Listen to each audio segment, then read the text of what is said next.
Hey everyone, and welcome to another episode of Motion in Motion. In today's episode, we're going to be taking a look at toolbars. So I've set up this very basic application. Currently all it has is the hello button, and when you click it, it'll go to a hello controller.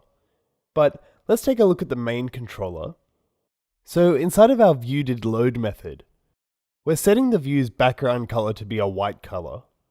And then we're calling a method called addHelloButton. So let's have a quick look at that. We're simply creating and adding a UI button to our main view.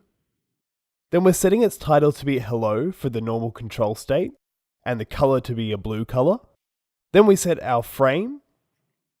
And finally we set up the target action for it to call that hello pressed method whenever the button is tapped. The hello press method simply pushes a hello controller onto our navigation stack. So let's take a quick look at that hello controller. The hello controller is incredibly simple.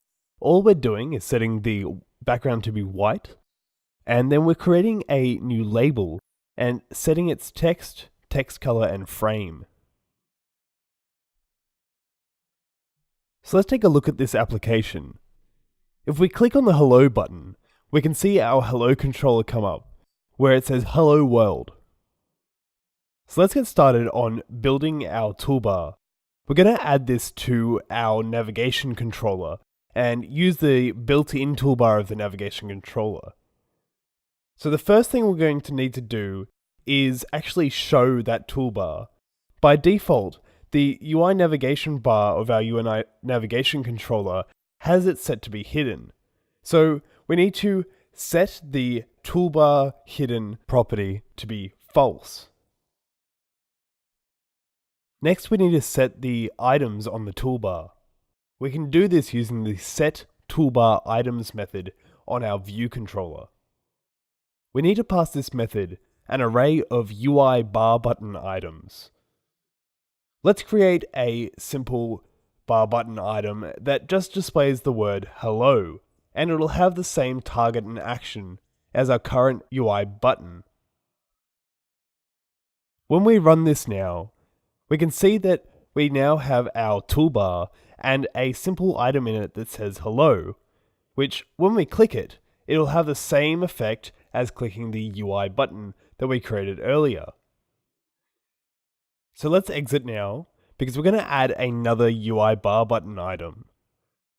But this time, instead of using the initWithTitle method, we're going to use the initWithBarButtonSystemItem method.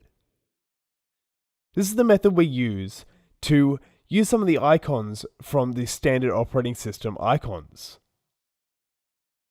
We're going to be creating one that uses the action icon, which you might be familiar with in many applications as being synonymous with sharing. We can do this by passing as the first parameter a constant that's called UIBarButtonSystemItemAction. And we'll set its target and action to be the same as the other controls in our screen. And now we can run the application and see that it acts exactly the same as the other controls. But we have a bit of an issue here. There is very little space in between the hello bar button item and the action bar button item.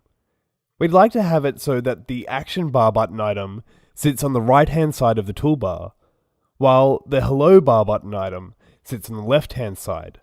So let me show you how to do that now. To do this, we're going to have to create another UI bar button item.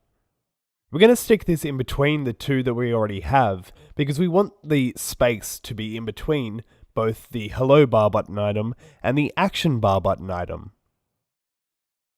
We're going to create another system bar button item. And this time we're going to use the constant UI bar button system item flexible space. And I'm sure this name gives away what it actually does. This flexible space bar button item will grow and shrink to fill up all of the space in between each of the items on the toolbar until everything fits from left to right, sort of like justified text. And so if we run the application again now, we can see that we have the result that we wanted, where our hello bar button item is on the left, and our action bar button item is on the right. So the last thing we're going to have a look at is how to actually use a UI toolbar as a view outside of a UI navigation controller. UI toolbar is a subclass of UI view and can be used exactly like any other UI view can.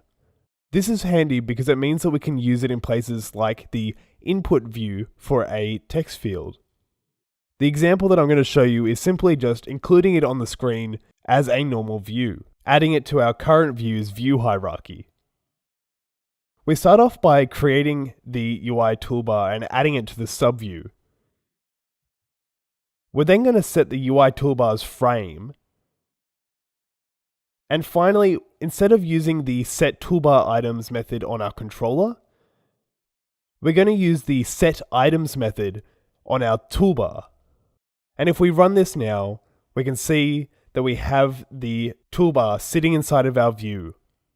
It still acts just like it did before, it's now just not part of the navigation controller. So that's it for this episode. I hope you enjoyed it and learnt a little bit about toolbars. Remember that you can use them absolutely anywhere that you can use a UI view. So have fun playing around, check out the source code, and I've also added an ASCII cast this week. So that's all for this week. I'll see you in the next episode of Motion in Motion.